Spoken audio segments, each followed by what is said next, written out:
Does anybody have any questions before we get started?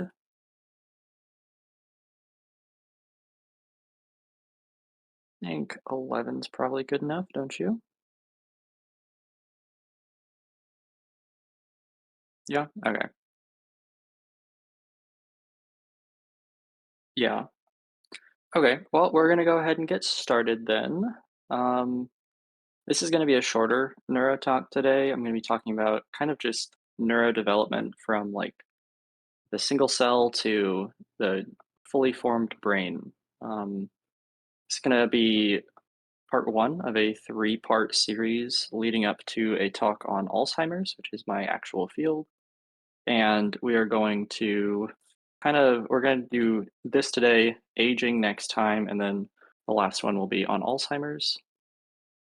Still, please feel free to interrupt me to ask questions or type them in chat if you think of them. And stop me if you're confused about something. I'm happy to explain. Okay, if there's no questions, where's my laser pointer? There it is. Okay, so every new human is going to begin as a single cell called a zygote. This is going to be our cell for today. And to get to the first stage of development called blastulation, this cell is going to divide many times, doubling in size each time, until eventually we get to a blastula, which is a hollow sphere of cells. This blastula is going to have two layers, the epiderm and the hypoderm.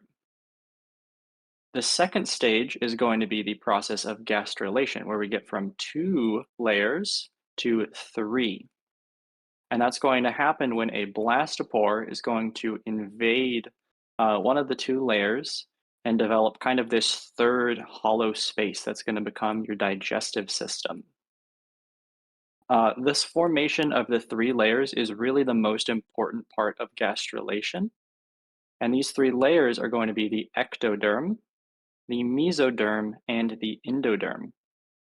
Now, the endoderm isn't super important to us. It's just like stomach stuff, thyroid, lung, right? That's super boring. Yeah. The mesoderm, that's super important to us because it includes the notochord. The notochord is eventually going to become the spinal cord. And the ectoderm is super important to us because that will eventually become the nervous system.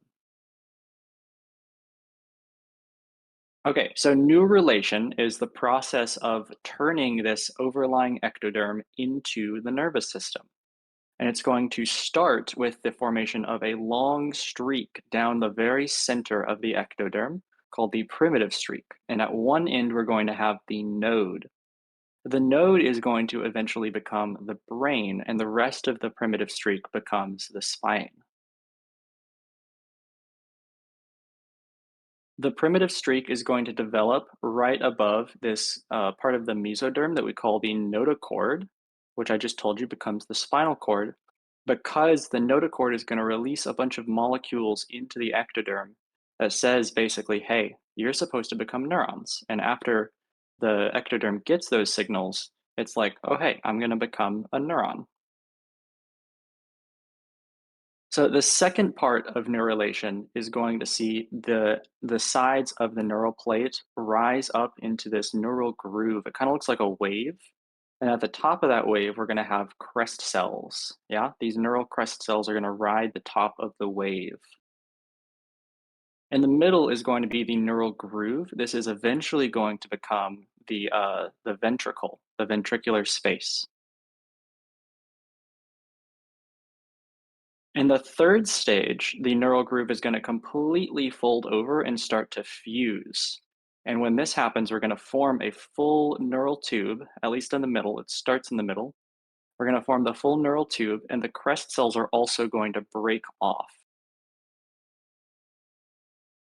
So, in some cases, the neural tube is going to fail to close properly. This is going to result in spina bifida or anencephaly. These are two neural tube closure failures. Both of them can be prevented with folic acid, and they can be prevented with folic acid because what's actually happening is a failure in cells to move past S phase. So they stop dividing, and there's not enough cells to actually finish closing the neural tube. In the last stage of neurulation, the epidermis is going to finish closing over the neural tube, and these somites are going to develop. And these somites are eventually going to become the muscles. Now, it's important that the somites develop close to the neural crest cells because the neural crest cells will eventually become the peripheral nervous system, which is going to innervate the somites. And here you can see the end result of the process of neurulation, which is these three layers of cells: the overlying ectoderm, which eventually becomes the skin; the neural crest cells, which eventually become the peripheral nervous system; and the neural tube or plate, which is eventually going to become the central nervous system. I use this cat. This is the ectoderm. This is the CNS. I know it's cringy. Okay, the neural tube, which is fully formed, is then going to go through a series of changes that results in the development of different brain areas. So we're going to start with just three. We're going to end with the entire complex brain by the time the child's actually born. This process starts with what we call the primary vesicles, which are going to be three segments of the neural tube that bulge out kind of like balloons. And those are going to be the rhombencephalon, which is going to become the hindbrain; the mesencephalon, which is going to become the midbrain; and the prosencephalon, which is going to become the forebrain.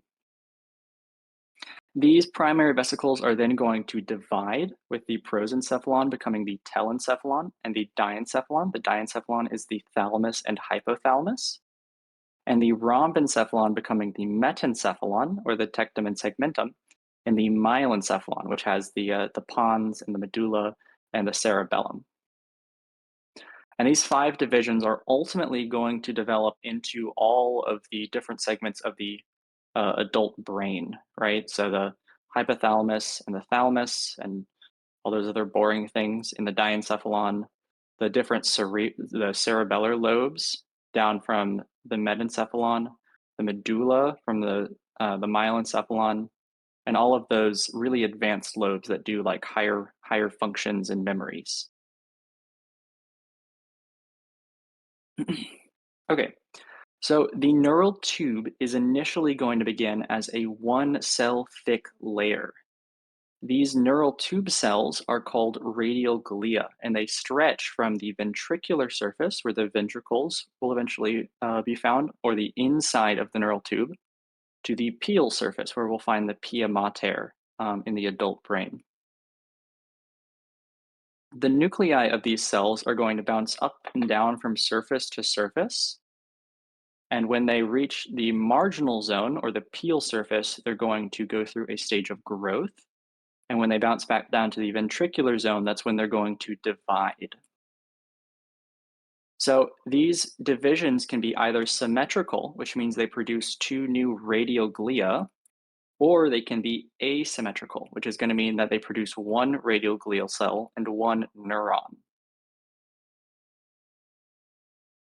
The neurons that are produced are going to climb up the radial glia to get to the cortical plate, which is where we find those new developing layers of cortex. And in the process, they're going to pass through this intermediate zone, which is going to be eventually white matter. The cortex is going to develop in six layers, right? We have six layers of neocortex in most places, besides for the hippocampus and some places like the insula. We're going to develop those six layers in an inside out fashion. So layer six is going to develop first, and then we're going to develop layer five, and then four, and then three, and eventually two and one, right? Okay. So now we have a brain developed. We have to actually develop the connections between those neurons. But first, the axons have to actually find the dendrites. There's a problem though. How do the axons actually know where to go? Does anybody have any ideas?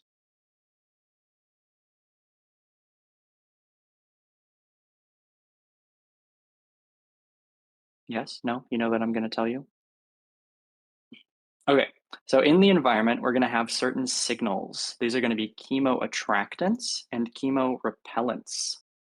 The chemoattractants are going to attract the axon or the growth cone, and the chemorepellents are going to push it away. So the growth cone is going to build its cytoskeleton towards those attractive signals and destroy the cytoskeleton on the side of the repulsive signals. Kind of like how my cat sniffs out food to steal every time we order a pizza. Once the axon actually meets the target neuron, the synapse is going to develop, and this happens in three primary stages. In the first stage, the two neurons have initial contact, and then they're going to be anchored together by these adhesion molecules. The most common one is the most common one is going to be in cadherin, neuronal cadherin, but there are other kinds of cell adhesion molecules. In the second stage, we're going to insert some of the synaptic machinery, like these AMPA receptors or NMDA receptors on the postsynaptic side, and some of those vesicle releasing machinery on the presynaptic side. And in the final stage, we're going to have the maturation of the synapse. We're going to insert things like the postsynaptic density proteins and the presynaptic complex proteins that are really going to anchor those signaling components together in the synapse. Then we're also going to develop this extracellular matrix that's going to stick the presynaptic elements to the postsynaptic elements. And you can kind of see those here. We have these postsynaptic density proteins that anchor the AMPA receptors and the NMDA receptors. We have these presynaptic elements, the snare complexes and microtubules that anchor the calcium channels and the vesicles. And we're also going to have neurexins and neuroligands that anchor the two together. Okay, now we have a problem. There are just way too many neurons for the brain to support. The energy supply required at this stage is massive, and those neurons are about to get really active. The brain solves this problem by killing off a large amount of neurons in a process called apoptosis or programmed cell death. Right? You can see here there's a sharp decrease in cells for every single model, right? So we know these cells are actually going through apoptosis and not just turning into other cells because of the appearance of these pycnotic cells. These pycnotic cells are intermediates in the apoptosis process. And so when we see those start to appear as we have this sharp decrease in the number of neurons, we know that they're actually going through apoptosis. Some of these neurons, particularly those with important connections, are kept alive, and they're kept alive by neurotrophic factors. These molecules are going to act as both attractants in the axon pathfinding stage and as growth factors to keep the cells alive. They kind of vaccinate them against the apoptosis, like this cat right here. Some neurotrophic factors you might be familiar with are BDNF, brain derived neurotrophic factor, or nerve growth factor. Funny story, this is actually, they first found this because they were treating cells with snake venom. And for whatever reason, snake venom has this particular neurotrophic factor. We're not too sure why, but it's a cool story for how they actually found it. Okay, even after apoptosis, there are still way too many synapses. And to solve this, the brain is going to go through what we call activity-dependent synaptic development. This is where the inactive synapses are lost and the active ones are preserved and strengthened. It's important to note that this is still happening in the womb or in an egg. So there's no influence of the senses on this process. This is purely random firing of the neurons that's strengthening those effective connections and killing off the ineffective connections. And you can see that this synaptic pruning is going to continue to happen throughout life. We have this sharp growth of synapses. Um, but as we get older and older, we're going to just see decreases in the amount of synapses. And this process may account for decreased learning ability or loss of memory later in life. You actually see that hyperactive synaptic pruning is a process in a couple of forms of frontotemporal dementia.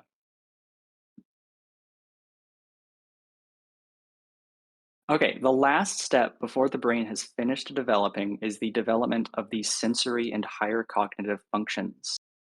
These systems are going to develop in specific windows of time called critical periods. If a critical period is missed, the function is never going to develop. We see this with Genie. which was the woman who was raised without ever speaking to anybody, and so she never developed language, right?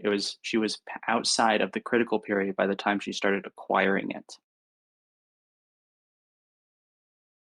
During the critical period, neurons are going to become more responsive to certain stimuli. At the lower level, this could be something like binocular dominance.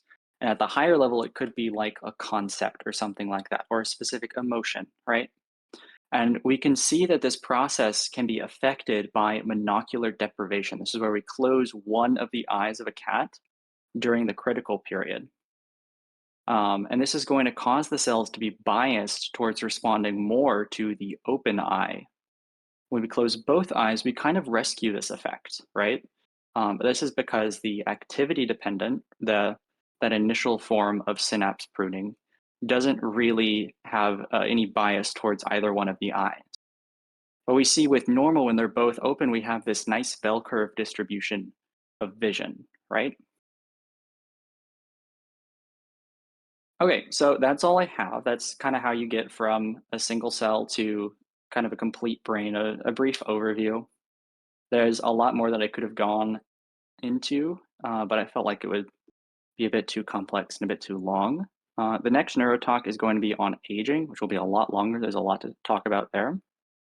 Does anybody have any questions before we kind of get into a discussion?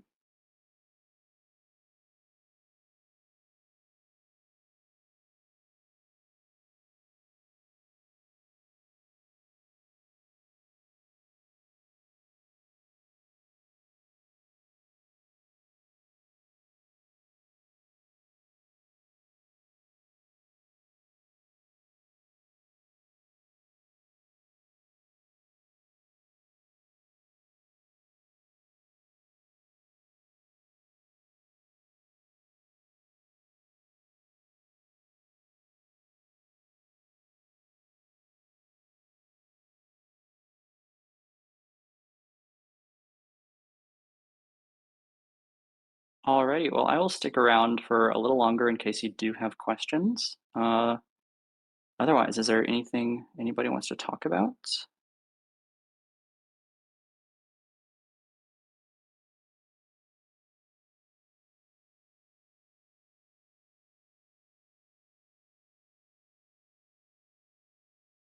I do have an idea. As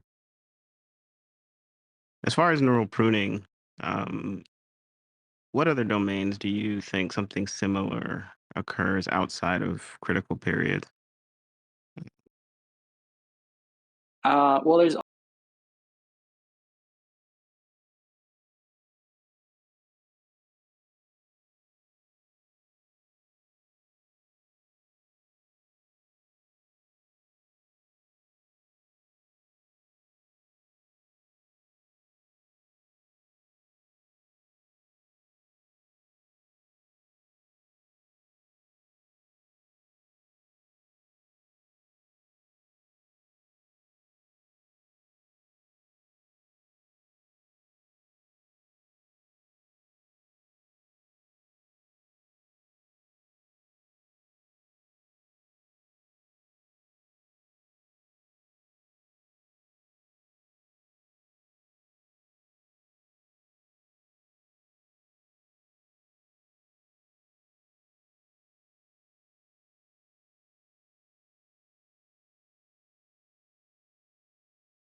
Um, Also for Sona, um, if you have early childhood adversity, there's a lot of interesting studies on the effects on the cortex in relation to the kind of traumatic experience you have experienced.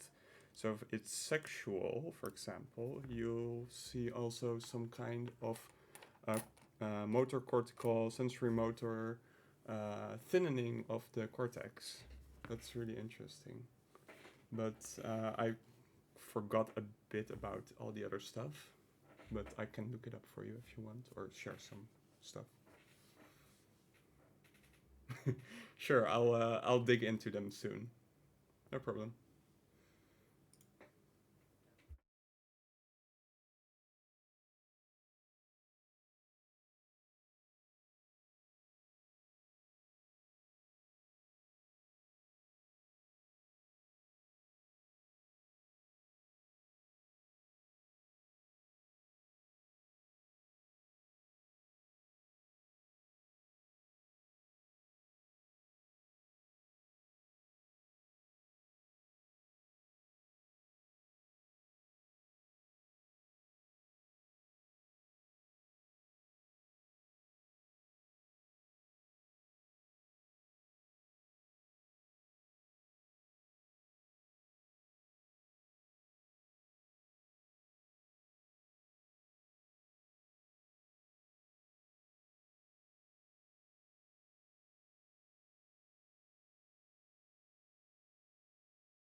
Are going to stretch out and kind of sniff out the environment and feel for these different signals, these chemoattractants and chemorepellents. And you see primarily these filipodium are going to be made of filamentous actin, which is very easy for the cell to kind of rearrange as it needs to. Whereas the axon is going to be made of these microtubules with the tau, which is a bit harder, but they're more structural. And so whenever a lamellipodium is kind of going through development, we're going to have this area of the cell membrane that's pushed out into the environment. And we're going to have receptors all along this kind of area. And so let's say we have a receptor for attractive cue and repulsive cue all along this. We're going to have the attractive cues are going to bind to the receptors here, and it's going to cause the actin to be more built out into this direction. And then the repellent cues are going to bind to the repellent receptors, and it's going to cause us to break down this side of the actin cytoskeleton, which is eventually going to cause us to push out in this direction towards the attractive cues. And you can kind of see this in these dynamics of calcium. It's associated with that. I do not know what phototropism is. You might have to explain that to me. That's nonsense. Okay, another really important thing is these kind of adhesion factors. So cells are going to take the easiest way to get somewhere, and so it's kind of like walking on ice, right? You need to um, how do they selectively break down some protein chains without decreasing overall synthesis? So it's not quite breaking down. The actin, if you know anything about like actin and myosin, um, they're going to attract to these receptors, which are more like hooks. So whenever they're the actin binding proteins are bound to the receptors because they're activated by the attractive cue. That's going to anchor the axon or the actin inside, which allows for them to build more in this direction. And when we have like the repulsive cues, those are going to break down those actin binding proteins, which is going to destabilize those, and so those will get broken down more easily. Yeah, so like literally guiding. Where adhesivity. So it's really important that cells have enough adhesivity. We can see this growth rate. It's not linear, right? And that's because cells, they want to have enough adhesivity where we actually see this growth, right? It's like walking on ice. It would take forever for them to get anywhere if it was too slippery. But if it's too sticky, then they're also going to have a really hard time moving. And so the brain will kind of paint these pathways of where it wants certain axons to go by like modulating the adhesivity so that there's one like easiest path that the neurons are going to take. And we frequently see this with the development of muscles. Let me see if I can find that. Yeah, here we go. This that's a little different. Where's the fasciculation? We'll come back there. So this fasciculation, once these neurons from the initial like form are formed, we're actually going to see new neurons. Those specifically the muscle ones. These are mostly sensory that come from the periphery to the central nervous system. We're going to see those motor cells that are going to migrate along these same paths because those are the easiest paths for them to take. Where do you get this textbook from? It was just a textbook that I used when I was an undergrad. Um, this is not useful. That's not useful. Oh, yes, crossing over, right. So decussation is a really big, it's a really important part of the development of the nervous system. You know, like everything is on the exact opposite side.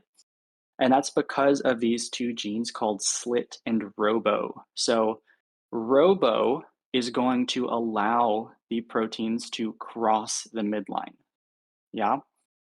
So whenever we don't have ROBO, they're going to, or sorry, ROBO is going to prevent them from crossing the midline. Netrin is going to allow them to cross it. And so when we have a constant robo expression, we're going to see no crossing the midline. When we have no robo expression, they can just cross and do whatever they want. Yeah. So robo is going to stop them from moving across the midline, but it's only in certain places, right? So like for most of your spinal cord, they're not allowed to cross, right? Or like the commissures in the brain, like the corpus callosum and the anterior and posterior commissures, those are in very specific places. And that's because that's where the robo is very weak, right? And so the attractive signal from the netrin is enough to allow them to move across. You can see that like here would be here's a place where the robo would be weak, and here's another place, and all the white would be a place where the robo is very strong, so nothing would be allowed to cross over. What else? That's not useful. Oh, here's how it actually works. So we're going to have the slit, which is going to bind to robo, and the netrin, which is an attractant. So the slit is a repellent. It's going to push things away from crossing over to the other side of the body. And the netrin is the attractant. It's going to pull things towards it. And so for cells that are already expressing robo, those are going to be these longitudinal axons. They're happy. They take the slit and they're like, okay, I didn't want to go over there anyways, and they're going to keep going longitudinally. But these cells that don't initially express robo are going to be sensitive to the netrin. Yeah, and the netrin is going to attract them over to the midline. And then what the netrin does is it sends a little signal back to the cell body that's going to be like, hey, we're at the midline, but we don't want to be here like forever. So start expressing robo. And then once it crosses, we now have robo expression. And instead of pushing it back over this way, it wants to push it away from the midline. And so it's going to move more towards the other side of the cell. That's why some axons cross and others don't. I think that's Most important thing? Oh, gradients, yes.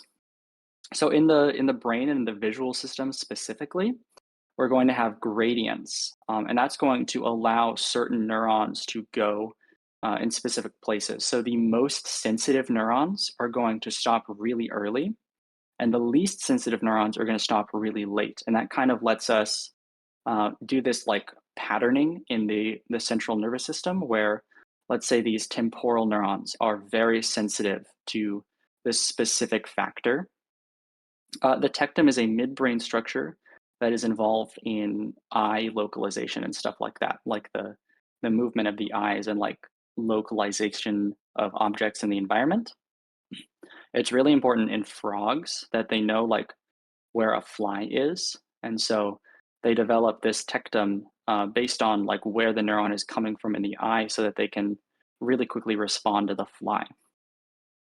But this gradient is going to allow us to pattern it so that the temporal part of the retina is going to be in the anterior tectum, and the nasal retina is going to be in the posterior because of differences in both the sensitivity of neurons in the retina and in the gradient of the chemorepellents in the tectum. And that kind of leads to this, where the least sensitive are going to go further than the most sensitive. Hmm. Yeah, that's really the most important. There's also some failures of commissures. We see this in some kinds of autism, and this is usually because we have a breakdown of glia. The oligodendrocytes and astrocytes really form this bridge that allows them to cross the commissures. And when we don't have that, we see commissure-less mutants, like we see here. Right? There's no commissure here. Okay, that's the entire chapter.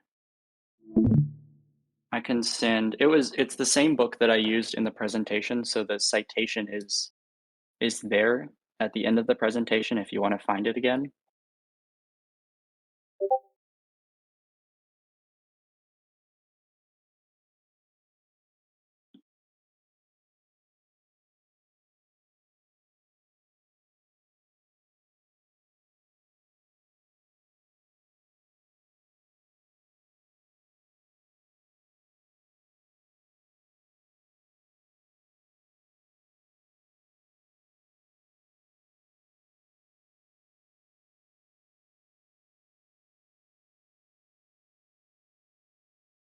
Anything else? That was a lot shorter than I was expecting.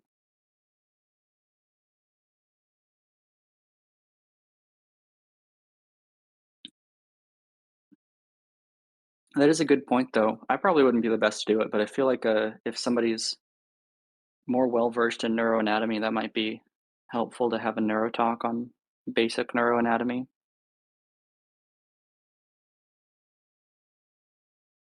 I've taught it before when I was a teacher, obviously, but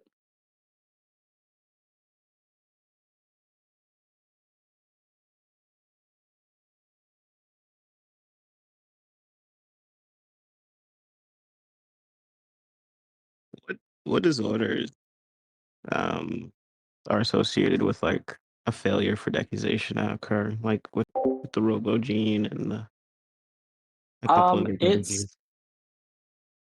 hmm, I don't actually know if we see that in humans. That was a mouse model that they were kind of manipulating that. Let me see if they say anything.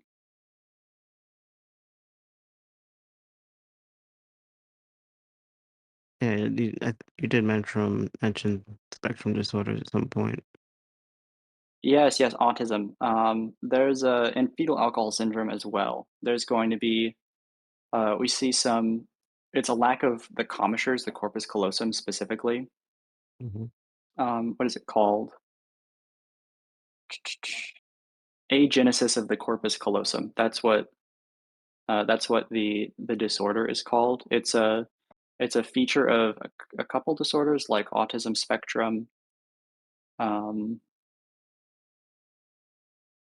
Yeah, and we also see probes bundles with it, which is just the bundles of the axons that should have crossed the corpus callosum. But robo and slit are more associated with mice. When we get up to humans, there are a lot more complicated systems. There's a lot of fail-safes in humans, more than we usually have with mice. So it's a lot easier to knock out that kind of function in humans, or in mice, sorry. In humans, we commonly see the agenesis of the corpus callosum, like I said, because of the glial cells, right? Those are going to form the scaffold for them to cross. And if we have trouble with the glial cells, which is a lot easier to control than each of the individual signaling factors like we can in mice, then that's what's going to cause this failure to cross in humans.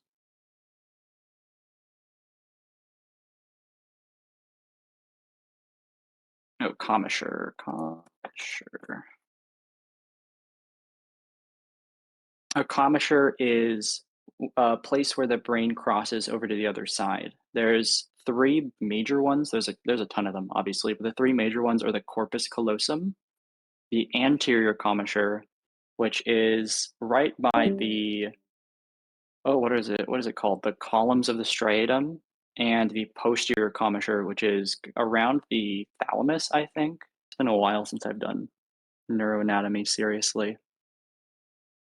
Inka, do you know if in the split brain studies they cut any of the commissures? Because my understanding is they only did the corpus callosum, and it makes me wonder if maybe we took split brain studies a bit too seriously, as if they completely severed the connection between hemispheres when we had other pathways for the information to travel.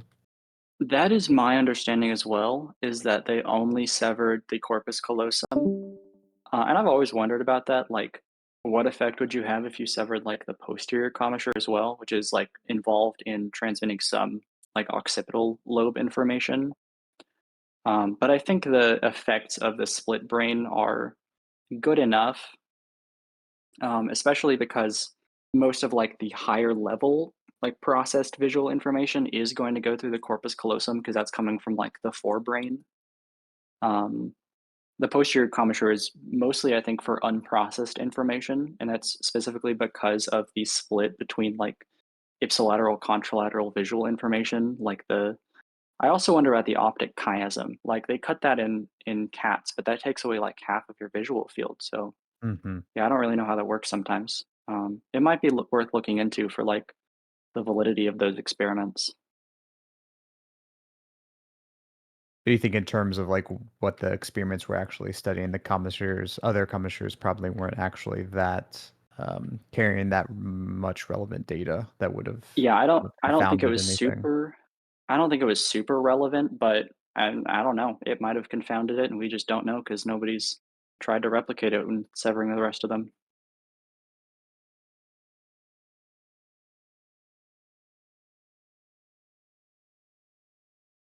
Yeah, most of the time those are going to be patients with like seizure issues. Mhm. So you'd have to, I don't know, you would have to get a one-off that's getting it between multiple commissures, and there's so many that it's just unlikely you'd ever know. Tony, the melanopsin is transmitted ipsilaterally, so it doesn't have to cross through the optic chiasm.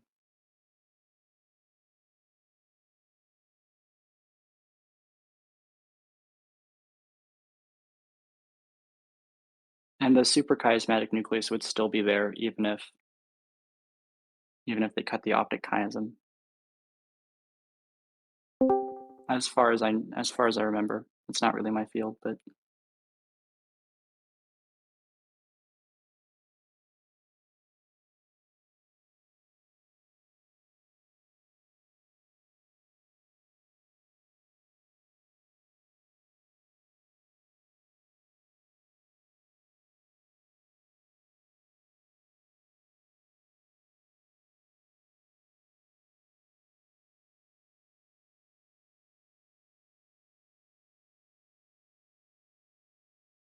What's your focus at uni, Inka?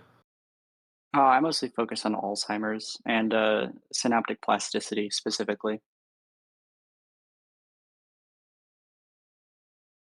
So a lot of glutamate receptor stuff, uh, localization and long-term depression and synapse cleaving in or synapse engulfing by the microglia in Alzheimer's.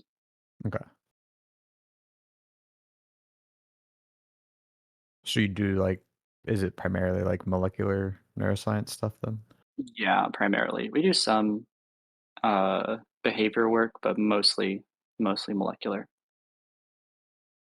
A lot of biochem, which I hate, but it's a necessary evil.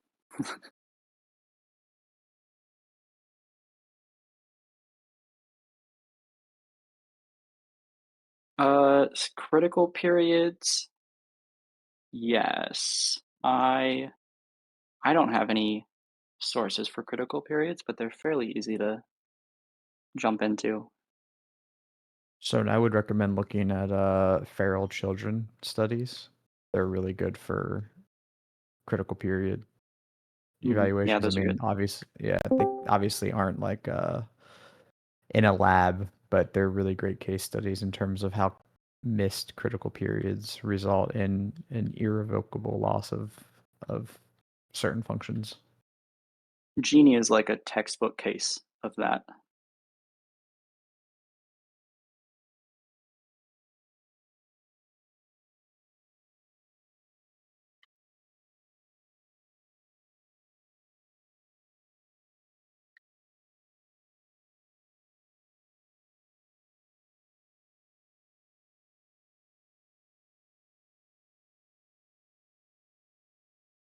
Okay, well, if there's no more questions, I think we can end it there. If you have any questions, you can feel free to at me. I'm always lurking. I sent the slides in the event planner. I sent it a little bit further up, so you can go there if you want to see them again. And I think we're going to post this to YouTube in case you want to watch it over. Yeah, Vincent just sent it.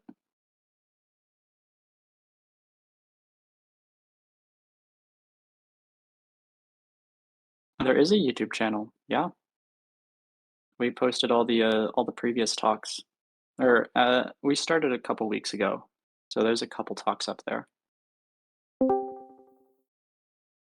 Can't this year, too late. We just finished.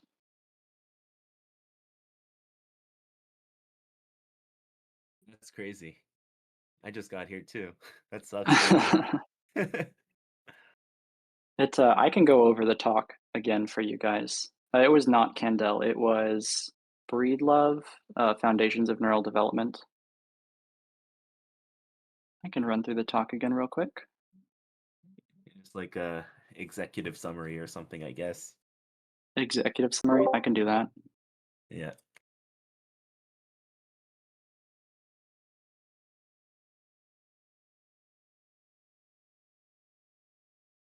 Let me do an executive summary.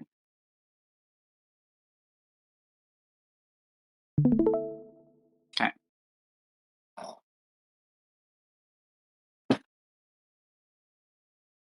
Yep, sounds good.